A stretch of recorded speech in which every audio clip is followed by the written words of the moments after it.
Venezuelan President Nicolas Maduro on Thursday called on the people to defend peace and announced new plans to sow hatred and violence in the country.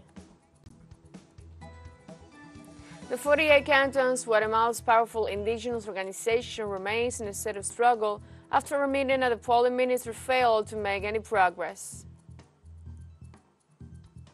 In Spain, activists from across the continent are taking part in the Granada Social Summit, an alternative to the meeting of European Union leaders on 5th and 6th October.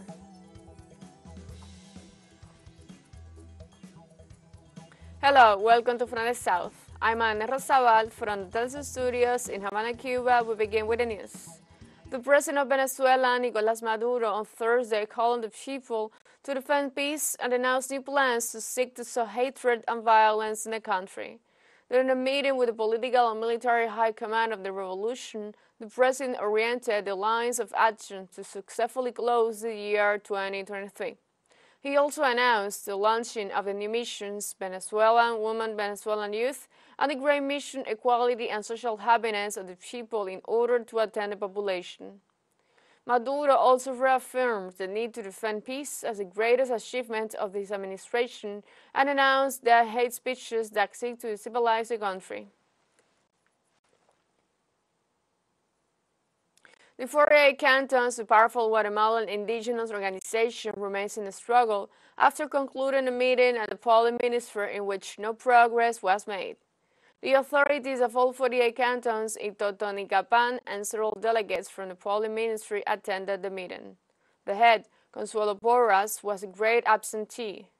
The indigenous leaders, who among other demands are asking for the resignation of the Attorney General and Special Prosecutor, assured that the requests have not been yet attended.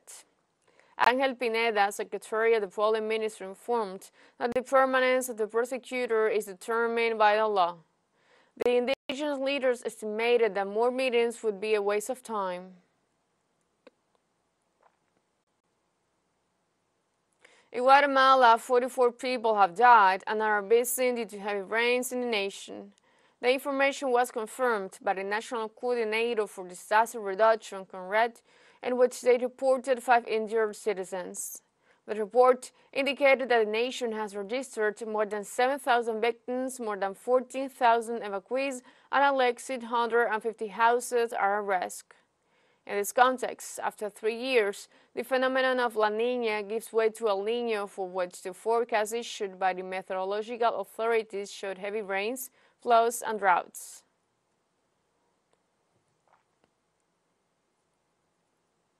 Puerto Rican authorities suspend shipping service to the east of the island due to rearrival storm Felipe. On Wednesday, the Integrated Transportation Authority of the country informed that the maritime traffic between La Ceiba and Culebra Island will be halted until the water allows the movement of vessels. According to the National Meteorological Service in San Juan, the outer bands of Felipe continue to cause rainfall in the region, affecting mainly the Virgin Islands, Vieques, and Culebra. Brazil and China made the first direct transaction with other national currencies without dollar intervention. The operation between Beijing and Brasilia was carried out through a clearinghouse that allowed business and loans without the use of the U.S. currency. According to the official information from Banco da China Brazil, the exchange involved an export of paper pulp from El Dorado, Brazil, a company based in Sao Paulo with representatives in Shanghai. On Wednesday, the Argentine social leader Milagro Sala was transferred to the Italian hospital in the city of La Plata in the province of Buenos Aires after her health condition worsened. Specialists said that the leader of the Tupac Amaru organization suffered from deep vein thrombosis and renal problems, for which she may undergo at least 2 surgeries. The indigenous leader has been detained for 7 years for allegedly inciting violence when she led a protest against the changes imposed by the governor of Jujuy, Geraldo Morales, in the cooperative program. Thousands of healthcare workers in the United States work off jobs on Wednesday as part of a 3-day strike to demand better working conditions. More than 75,000 workers at Kaiser Permanente, the nation's largest healthcare nonprofit organization, went on strike on Wednesday at a hospital and medical offices in 5 states after the company and labor negotiators failed to resolve disputes over low salaries, labor benefits, and staff shortages, which the demonstrator claimed has deteriorated the quality of patient care.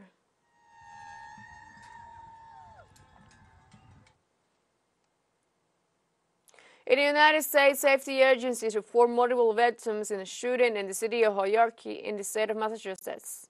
The events occurred just hours after police held a press conference on the number of gunshots detected by the shot spotter system, a program that allows law enforcement to detect, find, and respond to gunshots. The security team has not yet provided information on the exact number of victims or on the shooter, while recommending citizens to keep their distance from this scene.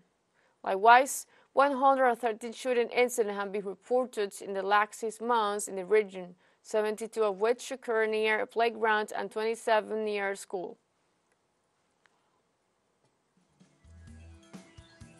Let's take a short break, but remember you can join us on TikTok at TeleSUR English for the fine news in different formats, new dates, and more.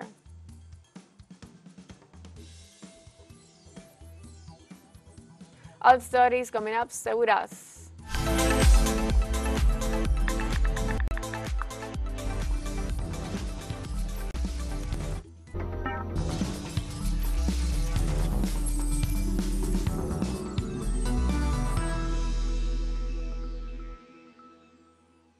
Welcome back. The third summit of the European Political Community, the platform for political and strategic debates on the future of the region, started on Thursday in southern Spain. The event held in Granada is attended by heads of states and government of the European Union and of 17 countries in the region that are not in the bloc, including Ukraine.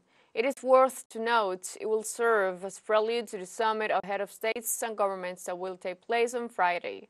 The organizers stress that the summit is a turning point to decide the future of a Europe with leadership and solutions to global challenges.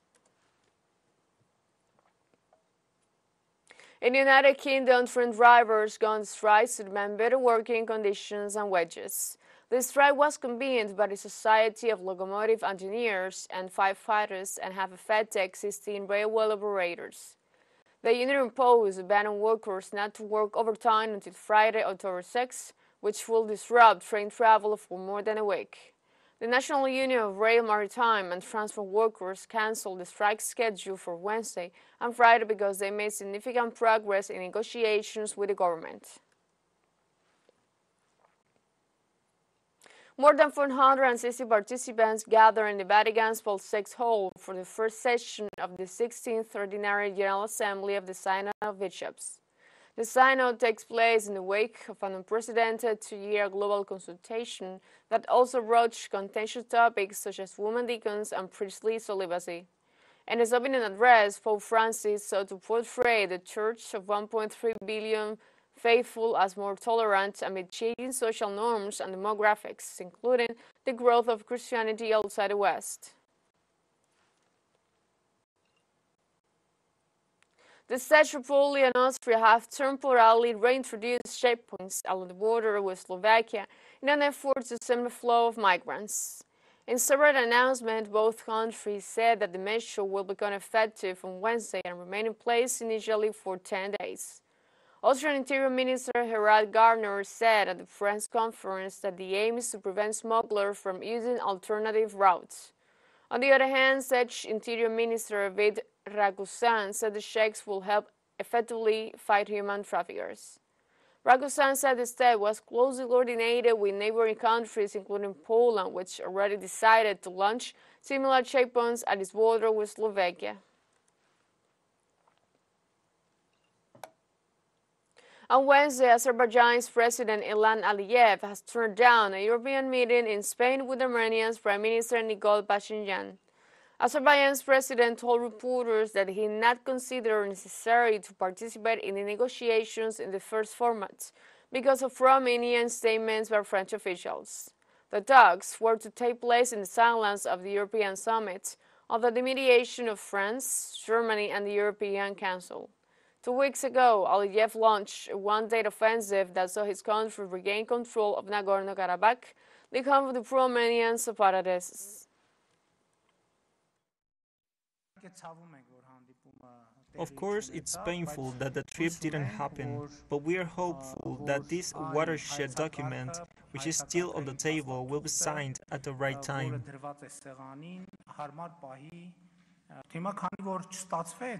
And because Armenia did not give in to pressure and took a clear, constructive position, it turned out that this meeting would not take place, and it was not our fault at all. I think the agreement would be in the interest of the region to create peace and stability. And the industrial activity have fallen in the Eurozone while that of Russia is on the rise despite Western sanctions. According to a report by the U.S. multinational financial services firm J.P. Morgan Chase, the purchasing managers' indexes of the Eurozone and the United Kingdom dropped, while that of Russia keeps on the rise with 54.5 points, despite being the Russian country most sanctioned in the world, with at least 14,800 individual and corporate sanctions.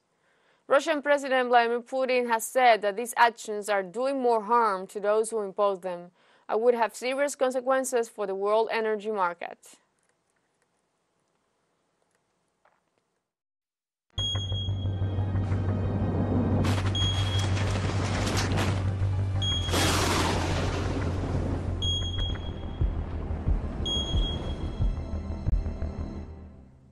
Typhoon Koinu has hit ground in the southern part of the Chinese island of Taiwan and has left about 190 people injured.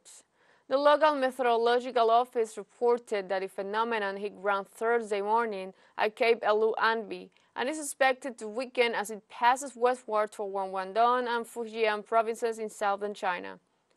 Upon reaching Taiwan, the typhoon recorded strong winds of 343 kilometers per hour, and that the device that measured wind speed broke shortly after.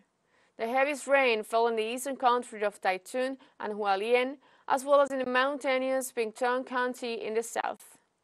Schools and offices were closed as a safety precaution, as was the important port of Kaohsiung. Most of the injured are residents of the island west coast cities. The Japan Meteorological Agency issued a tsunami warning for the Aizu Islands located in the Pacific Ocean after a 6.6 magnitude earthquake, with an epicenter of 10 kilometers deep was felt in the area.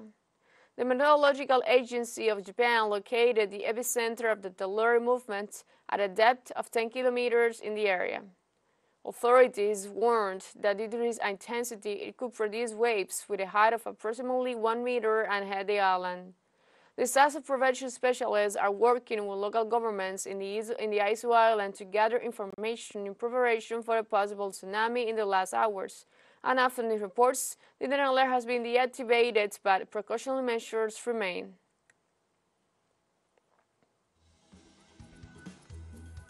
We have a second short break coming up, but before we invite you to visit our YouTube channel at TeleSUR English. There you'll be able to rewatch our interviews, top stories, special broadcastings, and more. Hit the subscribe button and activate the notification bell to stay up to date on the world's more recent events. Final short break, don't go away.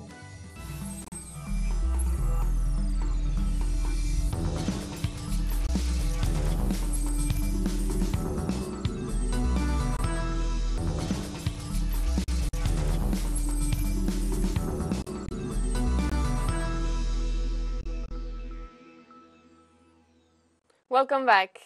The International Association Football Federation announced on Wednesday that the 2030 Men's FIFA World Cup will be hosted by 6 countries across 3 continents. The 2036 country tournament intends to celebrate the 100th anniversary of the Cup's first edition held in Montevideo, Uruguay in 1930.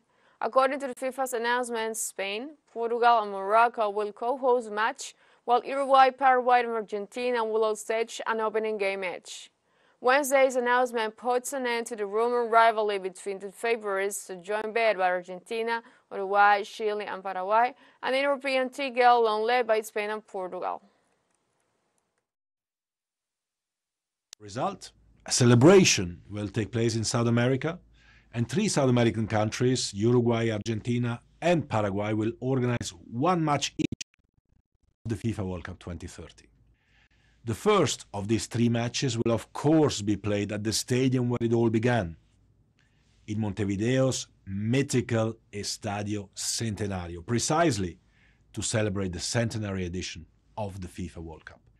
In 2030, we'll have a unique global footprint, 3 continents, Africa, Europe, South America, 6 countries, Argentina, Morocco, Paraguay, Portugal, Spain, and Uruguay welcoming and uniting the world while celebrating together the beautiful game, the centenary, and, of course, the FIFA World Cup. On the other hand, just 1 hour after the World Football's governing body, FIFA, released a statement giving its plans for the 2030 World Cup and inviting countries in the Asian Football Confederation to be for 2034.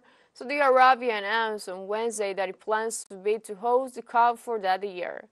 According to a statement from the Saudi Arabian Football Federation, the bid intends to deliver a world-class tournament and will draw inspiration from Saudi Arabia's ongoing social and economic transformation and the country's deep-rooted passion for football. We have already plans for a number of upgrades and some new world-class stadiums. We are working hard to deliver them in the most sustainable ways. Fans can look forward enjoying a maximum of only, I would say, 3 hours flying time between cities and stadiums. The 2034 World Cup is our invitation to the world to witness Saudi Arabia's development, experience its welcoming society, culture and heritage, and become part of its history. The French Army General Staff confirmed on Thursday that the withdrawal of its troops from the Nigerian territory will start this week, after President Emmanuel Macron announced that the withdrawal of its troops from Niger will be completed before the end of the year. In a sense, the military report also confirms that they have had to comply with the requirements of Niamey because, as established by the Board of Governors, the operation will be carried out in coordination with the Nigerian army.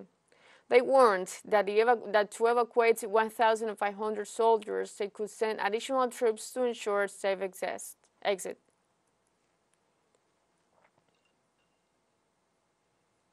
The supreme leader of Iran, Ayatollah Ali Hosseini Khamenei, affirmed last Tuesday that the process of normalization relations with Israel is like betting on a losing horse. Khamenei declared in local media that the definitive position of the Islamic Republic is that the countries that bet on normalization with the Zionist regime will lose. The statements of the Iranian supreme leader were made in a context in which Saudi Arabia and the Hebrew country are holding talks to establish diplomatic ties. In response to these statements, Israeli Prime Minister Benjamin Netanyahu promised that Tehran will not derail its country's efforts to normalize relations with other Arab and Muslim nations.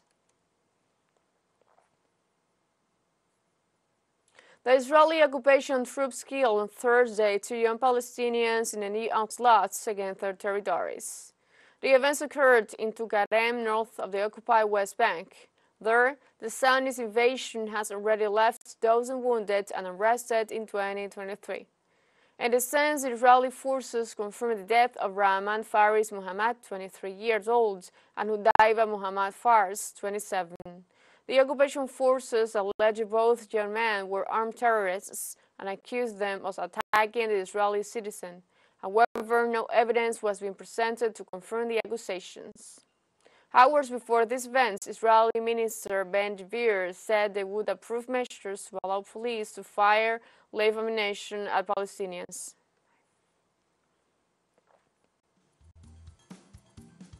And we have come to the end of this news brief. You can find these and many other stories on our website at TeleSURenglish.net.